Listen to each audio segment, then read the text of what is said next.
Welcome to top 9 news. నేను పూర్ణిమ. ప్రజల కోసమే కూటమి అన్న సీఎం, కులం పేరిట రాజకీయాలు చేయనన్న పవన్.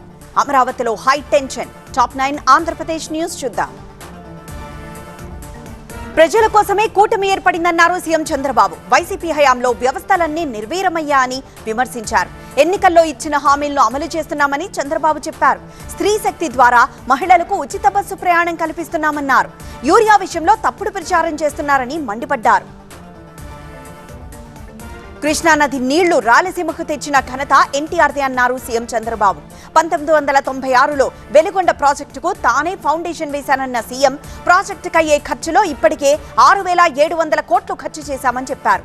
మార్కాపురం జిల్లా వెలిగొండ ప్రాజెక్టు ఫీడర్ కెనాల్ పనులు పరిశీలించిన ఆయన, సీమను సస్యశ్యామలం చేసే బాధ్యత తమదే అన్నారు.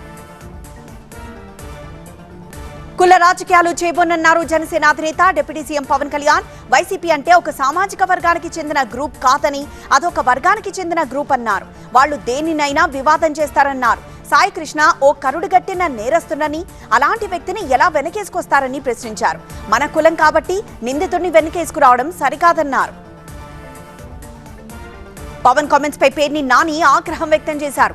పవన్ వైసీపీని విమర్శిస్తే ఓట్లు రావన్నారు. సీఐకి మద్దతుగా జనసేన నేతలు ధర్నాలు చేశారన్నారు. రాజకీయ లబ్ధి కోసమే వైసీపీని విమర్శిస్తున్నారని ఆరోపించారు. పవన్ ను పట్టించుకోవాల్సిన అవసరం లేదన్నారు ఆయన. అమరావతిలో వైసీపీ నేతల పర్యటన ఉద్రిక్తతకు దారితీసింది. ఉండవల్లిలో టీడీపీ శ్రేణులు, రైతులు వైసీపీ నేతలను అడ్డుకున్నారు. నల్ల బాధ్యలు ధరించి గో బ్యాక్ అని నినాదాలు చేశారు. దమ్ముంటే అంబటి రాంబాబు చర్చకు రావాలని రైతులు డిమాండ్ చేశారు. వైసీపీ నాయకుల మీదకు కోడిగుడ్లు విసిరారు. ఇరు వర్గాల మధ్య తీవ్ర తోపులాట జరిగింది. రాళ్ల దాడిలో కానిస్టేబుల్ కు గాయమైంది. ల్యాండ్ పూలింగ్ ఇష్టం లేని రైతులు జగన్ ను కలిశారని చెప్పారు అంబటి రాంబాబు. రైతు సమస్యలపై జగన్ కమిటీ వేశారన్నారు. తాము రైతుల దగ్గరకు వెళ్తుంటే రాళ్లతో దాడి చేశారన్నారు. గొడ్డలి పార్టీ మీద మాదా అంటూ ప్రశ్నించారు. వైసీపీ నేతలకు అమరావతిలో పర్యటించే అర్హత లేదన్నారు హోంమంత్రి అనిత. రైతులపై రౌడీయిజం చేసేందుకే వెళ్లారని ఆగ్రహించారు. అమరావతి పూర్తయితే మనుగడ ఉండదని వైసీపీ డ్రామాలు చేస్తోందన్నారు. ఘటనపై విచారణ చేపట్టి చర్యలు తీసుకుంటామన్నారు. పవన్ చంద్రబాబుపై సిపిఐ నేత రామకృష్ణ ఫైర్ అయ్యారు. అయోధ్య రాముని విరాళాల చోరీపై చంద్రబాబు, పవన్ ఎందుకు స్పందించట్లేదని ప్రశ్నించారు. తిరుమల లడ్డూ విషయంలో భక్తుల మనోభావాలు దెబ్బతిన్నాయని ఎక్కడ పడితే అక్కడ విమర్శలు చేశారన్నారు. పవన్ పై మాజీ మంత్రి శైలజానాథ్ విమర్శలు చేశారు. పవన్ చెప్పేదొకటి చేసేదొకటి అన్నారు. రాజకీయ ప్రలోభాలకు పవన్ లొంగిపోయారని ఆరోపించారు. రాయలసీమ ప్రజల కన్నీటితో అమరావతి కడుతున్నారని విమర్శించారు. అమరావతి అవినీతి బయటపడుతుందని వైసీపీ నేతలపై దాడులు చేశారన్నారు. ఇకనైనా పవన్ విష ప్రచారాలు మానుకోవాలన్నారు. తమ టార్గెట్ తెలంగాణ అంటోన్న బీజేపీ, బీబీజీ రామ్జీ చట్టాన్ని ఒప్పుకోబోమన్న ఉత్తమ్. భద్రత తొలగింపుపై ఆర్ఎస్ ప్రవీణ్ ఆందోళన. టాప్ 9 తెలంగాణ న్యూస్ చూద్దాం. బీబీజీ రామ్జీ చట్టాన్ని తెలంగాణ అంగీకరించదన్నారు మంత్రి ఉత్తమ్ కుమార్ రెడ్డి. అవసరమైతే సుప్రీంకోర్టుకు వెళ్తామన్నారు. కర్ణాటక, కేరళంతో కలిసి ఉమ్మడి పోరాటానికి సిద్ధమన్నారు. గ్రామీణ పేదలకు 200 రోజుల ఉపాధి కల్పించాలన్నారు. తెలంగాణకు ప్రత్యేక ఉపాధి హామీ చట్టం తెచ్చే యోచనలో ఉన్నామని, జూలై 2న కేబినెట్లో తుది నిర్ణయం తీసుకుంటామని తెలిపారు. రామప్ప, లక్నవరం కాల్వ భూసేకరణపై మంత్రులు ఉత్తమ్, సీతక్క సమీక్షించారు. 2019 భూసేకరణ అవార్డును రద్దు చేయాలని నిర్ణయించారు. తాజా మార్కెట్ ధరలతో భూసేకరణ చేపట్టాలని ఆదేశించారు. కాల్వ పనులు 2 ఏళ్లలో పూర్తి చేయాలని ఉత్తమ్ ఆదేశించారు. వచ్చే వారమే పొట్లాపూర్ ప్రాజెక్టుకు శంకుస్థాపన చేస్తామన్నారు. ఆదిలాబాద్ లో కాంగ్రెస్ బిఎల్ఏలతో మంత్రి జూపల్లి కృష్ణారావు సమీక్ష నిర్వహించారు. ఓటర్ల జాబితాపై అప్రమత్తంగా ఉండాలన్నారు. పార్టీ కోసం పనిచేసిన వారికి పదవులు వస్తాయన్నారు. అర్హుల ఓట్లు గల్లంతు కాకుండా చూడాలన్నారు. వలసదారులు, మైనార్టీల ఓట్లపై దృష్టి పెట్టాలని సూచించారు. ఊళ్లలో ఓటు నమోదు చేసుకోవాలని ఓటర్లపై కొంతమంది ఒత్తిడి చేస్తున్నారన్నారు కేంద్ర మంత్రి కిషన్ రెడ్డి. లేకపోతే పథకాలు, భూములు పోతాయని బెదిరిస్తున్నారని, ఇలాంటి వాటిని పట్టించుకోవద్దని చెప్పారు. హైదరాబాద్ లో ఓటుకు ప్రాధాన్యత ఇవ్వాలన్నారు. తర్వాత అవసరాన్ని బట్టి మీ ప్రాంతానికి మార్చుకోవాలని సూచించారు. గోదావరి వరదలపై సమీక్షించారు మంత్రి తుమ్మల నాగేశ్వరరావు. భద్రాచలం, పిరపాక యంత్రాంగం అప్రమత్తంగా ఉండాలన్నారు. అన్ని శాఖలు సమన్వయంతో పనిచేయాలని ఆదేశించారు. విష జ్వరాలపై వైద్య శాఖ అప్రమత్తంగా ఉండాలన్నారు. వరదలపై ముందస్తు హెచ్చరికలు జారీ చేయాలన్నారు. ప్రాణ, ఆస్తి నష్టం జరగకుండా చర్యలు తీసుకోవాలని సూచించారు. పోలవరంపై రేవంత్ వైఖరిని తప్పుబట్టారు మాజీ మంత్రి పువ్వాడ అజయ్. తెలంగాణ జలహక్కులు తాకట్టు పెట్టొద్దని సూచించారు. పోలవరంతో భద్రాచలం మునిగిపోయే ప్రమాదం ఉందన్నారు. ముంపుపై సమగ్ర సర్వే చేసి చర్యలు తీసుకోవాలని కోరారు. సీతారామ ప్రాజెక్టు రైతులకు వరప్రదాయిని అన్నారు పువ్వాడ. తుంగభద్ర జలాల్లో చారిత్రక ఒప్పందం చేసుకున్నామన్నారు సీఎం రేవంత్. ఆ ఒప్పందం ఏంటో బయటపెట్టాలని హరీష్ రావు డిమాండ్ చేశారు. తెలంగాణ నుంచి జరగాల్సిన అన్ని నదుల అనుసంధానాన్ని పోలవరం సోమశిల మీదుగా కావేరికి చేస్తామంటున్నారని, అదే జరిగితే తెలంగాణకు తీవ్ర నష్టం జరుగుతుందని విమర్శించారు. బీజేపీ నెక్స్ట్ టార్గెట్ తెలంగాణ అన్నారు టీబీజేపీ చీఫ్ రామచంద్రరావు. హైదరాబాద్, సైబరాబాద్, మల్కాజ్గిరి ఎన్నికల్లో గెలుస్తామని ధీమా వ్యక్తం చేశారు. 2034 వరకు కాంగ్రెస్ ప్రభుత్వమే ఉంటుందన్న సీఎం రేవంత్ వ్యాఖ్యలకు కౌంటర్ ఇచ్చారు. ఈ 5 ఏళ్ల పాలన కూడా రేవంత్ సరిగా చేయడం లేదన్నారు. భద్రత తగ్గింపుపై డీజీపీకి లేఖ రాశానన్నారు బీఆర్ఎస్ నేత ఆర్ఎస్ ప్రవీణ్. తనపై 3 సార్లు హత్యాయత్నం జరిగిందని చెప్పారు. తనను చంపాలని చూస్తే భయపడనన్నారు. రేవంత్ సోదరుడికి 4 గన్మెన్లు ఇచ్చారని చెప్పారు. గురుకులాల్లో 2000 కోట్ల స్కామ్ జరిగిందన్నారు. మంత్రి అడ్లూరి లక్ష్మణ్ జూలై 2న సోమాజిగూడలో చర్చకు రావాలని సవాల్ విసిరారు. హర్మకొండలో వామపక్షాల నిరసన, తాండూరులో ఉద్రిక్తత. మార్కెట్కి మన ఇంటి మన బంగారం. టాప్ 9 పల్లె వార్తల్ని చూద్దాం. పేదల సంక్షేమమే ప్రభుత్వ ధ్యేయమన్నారు మంత్రులు జూపల్లి కృష్ణారావు, అజరుద్దీన్. ఆదిలాబాద్లో సీఎంఆర్ఎఫ్ కింద మంజూరైన 15,55,000 విలువ గల 33 చెక్కులను లబ్ధిదారులకు పంపిణీ చేశారు. ప్రభుత్వ సలహాదారు షబీర్ అలీ, ఎమ్మెల్యే వెడ్మ బొజ్జు, ప్రజాప్రతినిధులు పాల్గొన్నారు.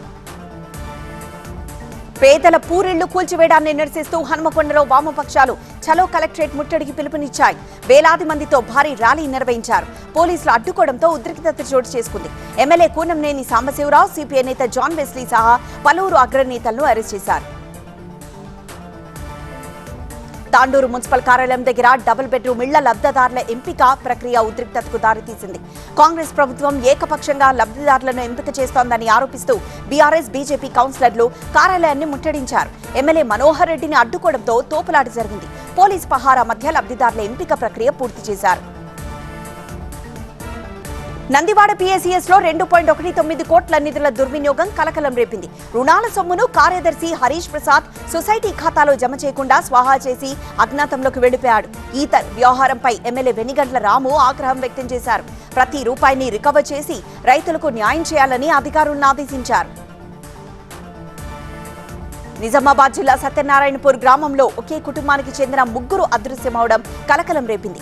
మంగళి కల్పన అనే మహిళ తన 2 కుమార్తెలు అక్షర, శ్రీవిద్యతో కలిసి 5 రోజుల క్రితం ఇల్లు వదిలి వెళ్లారు. బంధువులు తెలిసిన ప్రాంతాల్లో గాలించినా ఆచూకీ లభించకపోవడంతో భర్త లచ్చయ్య వర్ణి పోలీస్ స్టేషన్లో ఫిర్యాదు చేశారు. కర్నూలు జిల్లా జొన్నగిరి మైనింగ్ క్షేత్రం నుంచి శుద్ధి చేసిన బంగారం అధికారికంగా మార్కెట్లో వచ్చేసింది. మన ఇంటికి మన బంగారం అనే నినాదంతో 100 గ్రాములు, 500 గ్రాముల పరిమాణంలో గోల్డ్ బిస్కెట్లను విక్రయిస్తున్నారు. ప్రత్యేక ఆకర్షణగా ఈ బిస్కెట్లపై ఆంధ్రప్రదేశ్ రాష్ట్ర మ్యాప్ ను ముద్రించారు. విక్రయదారులు, కొనుగోలుదారుల నుంచి భారీ డిమాండ్ వ్యక్తమవుతోంది. చిత్తూరు, పుత్తూరు రహదారిపై మామిడి రైతులు ఆందోళనకు దిగారు. జైన్ ఫ్యాక్టరీ యాజమాన్యం మామిడికాయల కొనుగోలు ధరను కిలో 6 నుంచి 5కు తగ్గించడంతో రైతులు ఆగ్రహం వ్యక్తం చేశారు. ఫ్యాక్టరీ ఎదుట రోడ్డుపై బైఠాయించి ధర్నా నిర్వహించారు. సాయి కృష్ణ లాకప్ డెత్ వ్యవహారంలో ముమ్మర దర్యాప్తు, భగ్గుమన్న పాత కక్షలు, గర్భిణి బలవన్మరణం. టాప్ 9 క్రైమ్ న్యూస్ చూద్దాం. సాయి కృష్ణ లాకప్ డెత్ వ్యవహారంలో కేసు దర్యాప్తును సిట్ ముమ్మరం చేసింది. సాయి కృష్ణ మృతదేహం మాయం, సాక్ష్యాలను తారుమారు చేయడంలో కీలక పాత్ర పోషించిన సిఐ నాగరాజు మిత్రుడు సురేష్ ను అధికారులు అదుపులోకి తీసుకున్నారు. పూజల పేరుతో ఒక సాఫ్ట్వేర్ ఉద్యోగిని నమ్మించి 20 లక్షలు కాజేసిన ఎన్ఆర్ఐ పూజారి ఆట కట్టించారు పోలీసులు.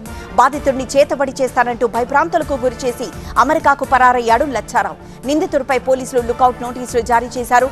భారత్ కు తిరిగొస్తుండగా శంషాబాద్ విమానాశ్రయంలో ఇమిగ్రేషన్ అధికారులు పోలీసులకు అప్పగించారు. హాస్టళ్లలో ల్యాప్టాప్ల చోరీలకు పాల్పడుతున్న నాగిశెట్టి జశ్వంత్ అనే యువకుడిని రాయదుర్గం పోలీసులు అరెస్ట్ చేశారు. చిత్తూరు జిల్లాకు చెందిన జశ్వంత్ 5 నెలల్లో రాయదుర్గం, మాదాపూర్ పరిసరాల్లోని హాస్టళ్ల నుంచి 8 ల్యాప్టాప్లను తస్కరించాడు. హైదరాబాద్ లో గంజాయి సరఫరా చేస్తున్న అంతరాష్ట్ర ముఠాను ఎస్ఆర్ నగర్ పోలీసులు పట్టుకున్నారు. నిందితుల దగ్గర నుంచి 2.3 కిలోల గంజాయిని స్వాధీనం చేసుకున్నారు. ప్రధాన సూత్రధారి పెరం వివేక్ సిద్దితో పాటు మొత్తం 6గురిని అరెస్ట్ చేశారు. కృష్ణా జిల్లాలో చోరీకి గురైన సుమారు 400 మొబైల్ ఫోన్లను పోలీసులు రికవర్ చేశారు. వీటి విలువ దాదాపు 60 లక్షల వరకు ఉంటుందని ఎస్పీ విద్యాసాగర్ నాయుడు తెలిపారు. కేంద్ర ప్రభుత్వం ప్రవేశపెట్టిన సిఈఐఆర్ పోర్టల్ సాంకేతిక ఆధారంగా ఫోన్లను ట్రాక్ చేసినట్లు చెప్పారు. ఉప్పల్ పరిధిలోని రామంతపూర్ చిన్న చెరువు పరిసర ప్రాంతాల్లో మైనర్లు, యువకులు న్యూసెన్స్ క్రియేట్ చేస్తున్నారు. చిన్నపిల్లలు సైతం మత్తు పదార్థాలకు బానిసలవుతున్నారు. రాత్రి 8 దాటితే ఇళ్ల నుంచి బయటికి రాలేని పరిస్థితులు నెలకొన్నాయని స్థానికులు ఆవేదన వ్యక్తం చేస్తున్నారు. సీషెల్స్ లో ప్రధాని మోదీ పర్యటన. పశ్చిమాసియా సంక్షోభంపై కేంద్రం స్పందన సరిగా లేదన్న సోనియా. మహారాష్ట్రలో టీచర్స్ రిక్రూట్మెంట్ పరీక్షా పత్రం లీక్. టాప్ 9 నేషనల్ న్యూస్ చూద్దాం. సీషెల్స్ లో ప్రధాని మోదీకి ఘన స్వాగతం లభించింది. రాజధాని విక్టోరియాలో ప్రధాని మోదీకి ఆ దేశ అధ్యక్షుడు డాక్టర్ ప్యాట్రిక్ హెర్మినీ సాదర స్వాగతం పలికారు. ప్రపంచంలోనే అత్యంత వృద్ధజీవి జోనథాన్ ను కలుసుకున్నారు మోదీ. నేషనల్ బొటానికల్ గార్డెన్ లో ఉన్న జోనథాన్ అనే తాబేలు వయసు 193 ఏళ్లు. పశ్చిమాసియా సంక్షోభంపై కేంద్రం వ్యవహరించిన తీరు సరిగా లేదన్నారు కాంగ్రెస్ అగ్రనేత సోనియా గాంధీ. ప్రధాని మోదీ మౌనం దేశ ప్రజలను దెబ్బతీసిందన్నారు. శాంతి చర్చల్లో భారత్ కీలక పాత్ర పోషించే అవకాశమున్నా మోదీ ప్రభుత్వం సరిగా స్పందించలేదన్నారు. ఈ అవకాశాన్ని వినియోగించుకొని పాక్ తన ప్రభావాన్ని పెంచుకుందన్నారు. దేశంలో ఏదో ఒక చోట పరీక్షా పత్రాల లీక్ వ్యవహారం తీవ్ర కలకలం రేపుతోంది. మహారాష్ట్రలో టీచర్స్ రిక్రూట్మెంట్ పరీక్షా పత్రం లీక్ అయింది. థానేలో పేపర్ లీక్ అయినట్లు గుర్తించడంతో టెట్ పరీక్షను అధికారులు వాయిదా వేశారు. టెట్ పరీక్షను రద్దు చేసే ఆలోచనలో మహారాష్ట్ర ప్రభుత్వం ఉంది. భివాండి పోలీస్ స్టేషన్లో పేపర్ లీక్ ఘటనపై ఎఫ్ఐఆర్ నమోదైంది. అయోధ్య రామ మందిరం విరాళాల చోరీపై రాజకీయ మంటలు కొనసాగుతున్నాయి.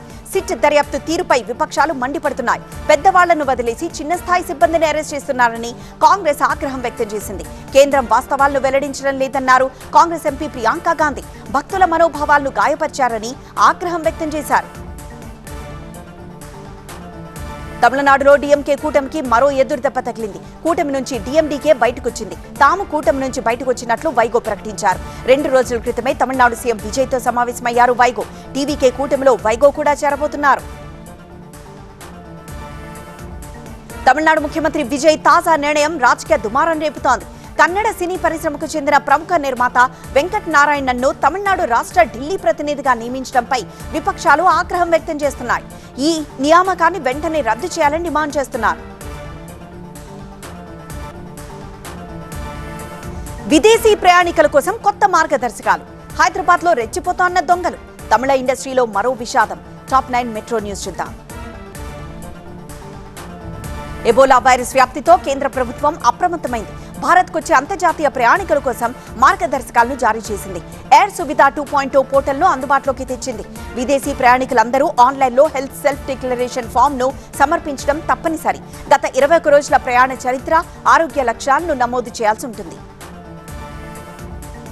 తిరుచి చెన్నై నేషనల్ హైవేపై హైటెన్షన్ వాతావరణం నెలకొంది. కావేరీ నదిపై వంతెన్ను వెంటనే పూర్తి చేయాలని డిమాండ్ చేస్తూ హైవేపై స్థానికులు వినూత్న రీతిలో నిరసన తెలిపారు. హైవేపై కార్లతో వచ్చి నిరసన తెలిపారు. ఆందోళనతో 3 కిలోమీటర్ల మేర ట్రాఫిక్ నిలిచిపోయింది. హైదరాబాద్ బంజారాహిల్స్ లో దుండగులు రెచ్చిపోయారు. జ్యువెలరీ షోరూమ్ మేనేజర్ ను కత్తితో బెదిరించి డబ్బులు డిమాండ్ చేశారు. Sri Sai Jagadamba pearls and jewellers showroom లో ఈ ఘటన జరిగింది. నిందితులు అలీం యునన్ ను అరెస్ట్ చేసిన పోలీసులు రిమాండ్కు తరలించారు. హైదరాబాద్ మీర్పేట్ పోలీస్ స్టేషన్ పరిధిలోని హనుమాన్ నగర్ లో లిఫ్ట్ కుప్పకూలింది. ఫ్లాట్ కొనుగోలుకు బంధువులతో వచ్చిన నరసింహస్వామి కుటుంబం చూసి కిందికి వస్తూ ఉండగా ప్రమాదం జరిగింది. 4వ అంతస్తు వద్ద లిఫ్ట్ ఒక్కసారిగా ఆగిపోయింది. నేరుగా గ్రౌండ్ ఫ్లోర్ కు కూలిపోయింది. లిఫ్ట్ లో 8 మంది తీవ్రంగా గాయపడ్డారు. హైదరాబాద్ కుక్కట్పల్లిలో ఒక మహిళ రెచ్చిపోయింది. రోడ్డుపై పబ్లిక్ గా చెత్త వేయొద్దని వారించినందుకు ఆగ్రహానికి గురైన మహిళ పారిశుద్ధ్య కార్మికురాలపై దాడికి తెగబడింది. ఈ ఘటనను తీవ్రంగా పరిగణిస్తున్నారు మున్సిపల్ అధికారులు. మహిళల రక్షణ కోసం హైదరాబాద్ సిటీ పోలీసులు కీలక నిర్ణయం తీసుకున్నారు. 100కు పైగా షాపింగ్ మాల్స్, లాడ్జ్లకు ముందస్తు నోటీసులు జారీ చేశారు. ప్రతి మాల్, లాడ్జ్ల్లో తప్పనిసరిగా రహస్య కెమెరాలను గుర్తించే యాంటీ స్పై డిటెక్టర్ పరికరాలను ఏర్పాటు చేయాలని ఆదేశించారు. శంషాబాద్ విమానాశ్రయ పరిధిలో చిరుత సంచరిస్తోందంటూ వచ్చిన వార్తలపై అటవీ శాఖ అధికారులు స్పందించారు. ఫారెస్ట్ రేంజ్ అధికారి వీరేశం బృందం ఎయిర్పోర్ట్ నర్సరీ పరిసర ప్రాంతాల్లో పాత ముద్రలను క్షుణ్ణంగా పరిశీలించింది. అది చిరుత కాదని అడవి పిల్లి లేదా అడవి నక్కగా నిర్ధారించారు. తమిళ ఇండస్ట్రీలో మరో విషాదం చోటు చేసుకుంది. కింగ్ ఆఫ్ స్క్రీన్ ప్లేగా పేరు తెచ్చుకున్న భాగ్యరాజ కన్నుమూశారు. చెన్నైలో గుండెపోటుతో మరణించారు భాగ్యరాజ్. తమిళ దర్శకుడే అయినా తెలుగులోనూ చెరగని ముద్ర వేశారు. భాగ్యరాజ్ మరణం ఇండియన్ సినిమాకు తీరని లోటు అన్నారు చిత్ర ప్రముఖులు. తెలంగాణ ప్రభుత్వానికి థ్యాంక్ యూ చెప్పారు అమెరికా అధ్యక్షుడు డొనాల్డ్ ట్రంప్. సైబరాబాద్లోని అమెరికా కాన్సులేట్ రోడ్డుకు తన పేరు పెట్టడంపై సంతోషం వ్యక్తం చేశారు ట్రంప్. ఈ తరహా గౌరవాన్ని పొందిన తొలి అమెరికన్ ప్రెసిడెంట్ తానేనంటూ తన ట్రూత్ సోషల్ పోస్ట్ చేశారు. అమరావతిలో భూసేకరణ నోటిఫికేషన్పై ఉండవల్లి రైతులు తీవ్ర అభ్యంతరం వ్యక్తం చేశారు. గుంటూరు కలెక్టరేట్లో డిప్యూటీ కలెక్టర్తో సమావేశమైన రైతులు తమ సమస్యలను విన్నవించారు. R&R ప్యాకేజీ ఇవ్వలేదని, గ్రామ కంఠానికి దగ్గరగా ఉన్న భూములను తీసుకుంటున్నారని ఆరోపించారు. మేడ్చల్ జిల్లా KPHP కాలనీలో అధికారులు అక్రమ నిర్మాణాలపై ఉక్కుపాదం మోపారు. అక్రమ కట్టడాలను భారీ పోలీసు బందోబస్తు మధ్య కూల్చివేశారు. స్థానికుల ఫిర్యాదుల ఆధారంగానే నిబంధనలు ఉల్లంఘించి నిర్మించిన కట్టడాలను తొలగించామని అధికారులు స్పష్టం చేశారు.